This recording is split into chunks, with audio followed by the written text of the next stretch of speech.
Hello lovely people and welcome back to my channel.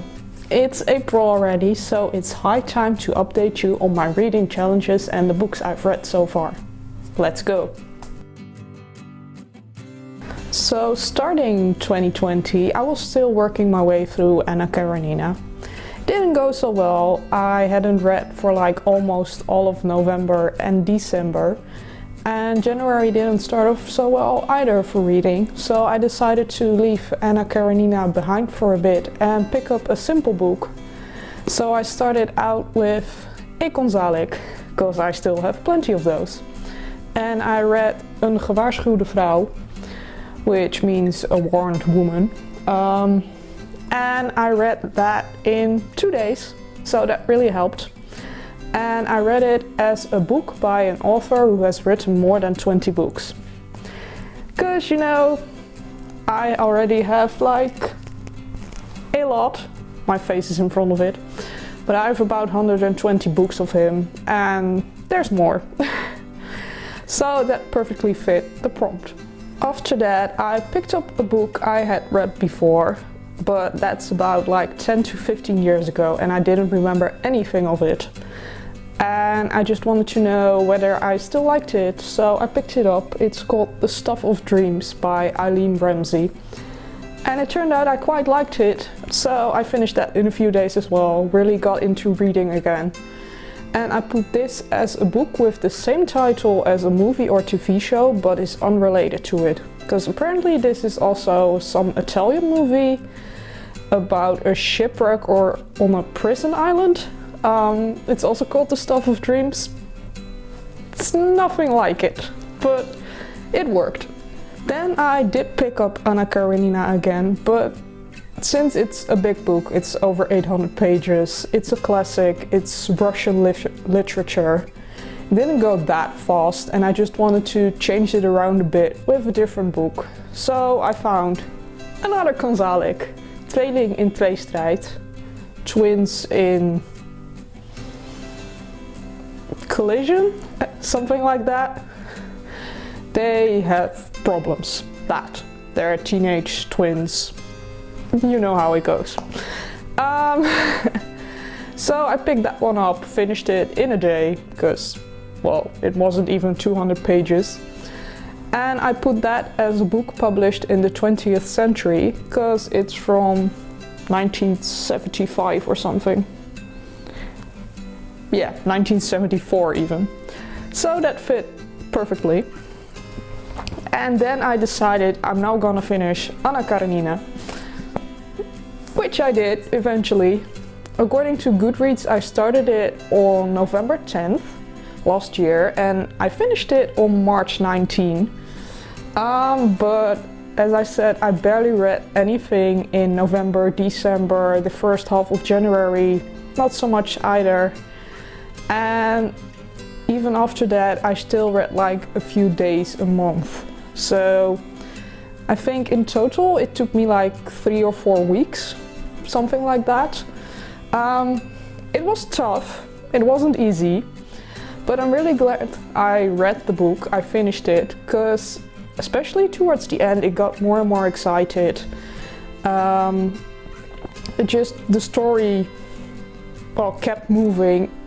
Like at first it was a bit descriptive, I had to get into the story, all the characters were set out and there were a lot, like a lot. So it didn't go as quickly as I hoped, but after that the story picked up and the pace was faster. And I'm really glad I read it. And I put this one as a book with a great first line, which is...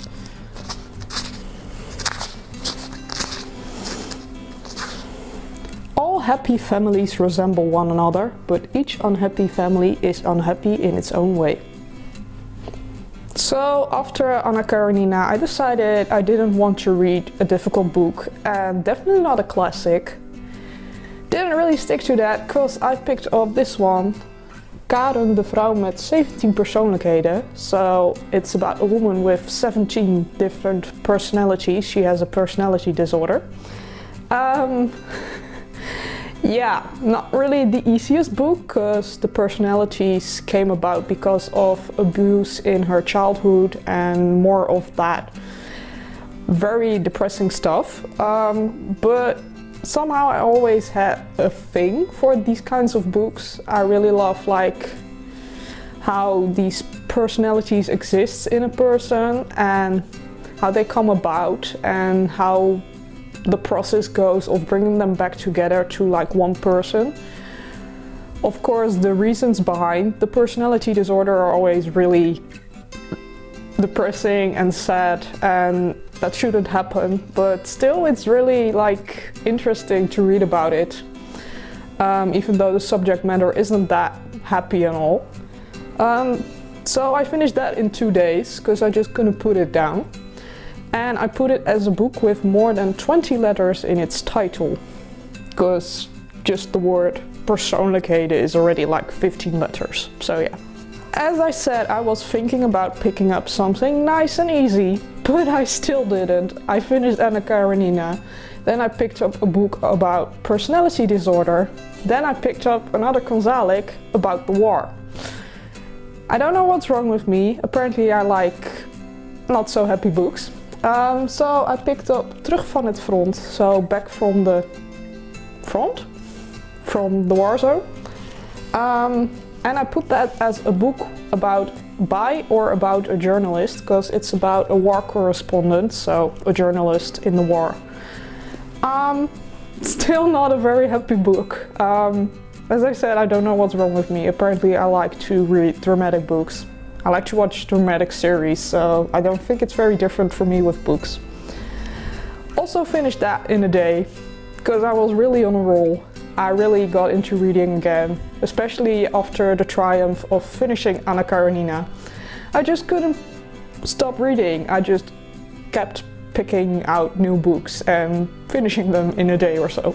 After that I made a start with a French book. Yes, I do that too. It was a Disney book, Les Aristochats, so the Aristocats.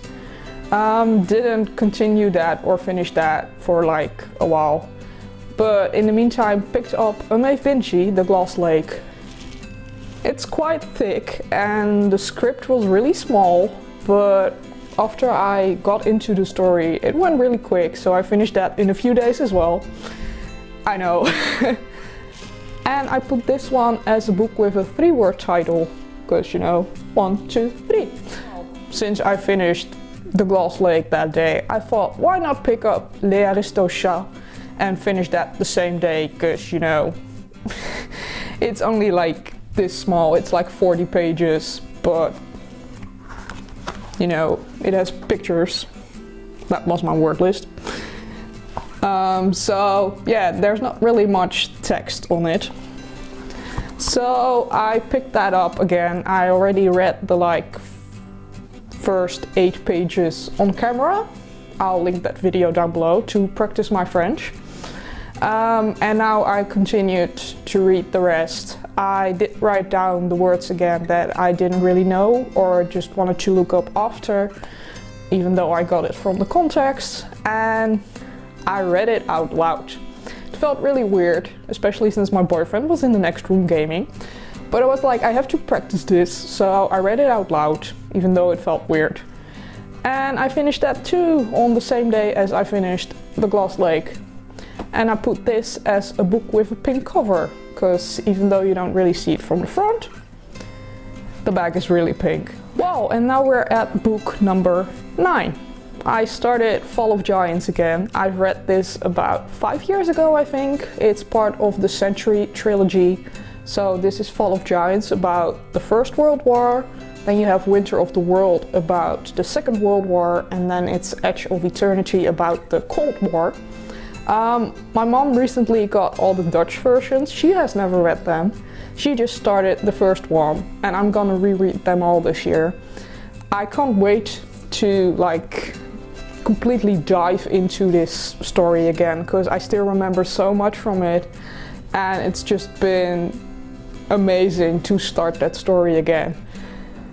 And yeah, I'm just really happy to read this again and continue the series soon enough with the rest of the books. But yeah, they're big, they're about 1,000 pages each.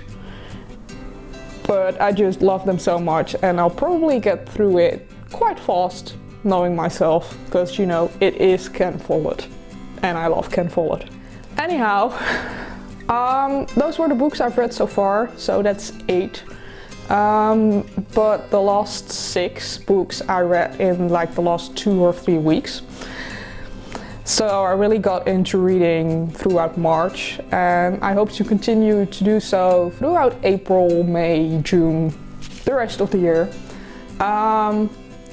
Let me know if you have read any of these books and what you thought of them, and if you ever reread the books like I'm doing now with the Century trilogy by Ken Follett, or do you think well, it's stupid to reread books?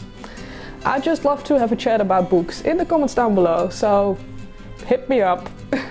And if you like this video, give it a thumbs up, subscribe down below if you haven't already, and then I'll see you in the next one next week. Bye!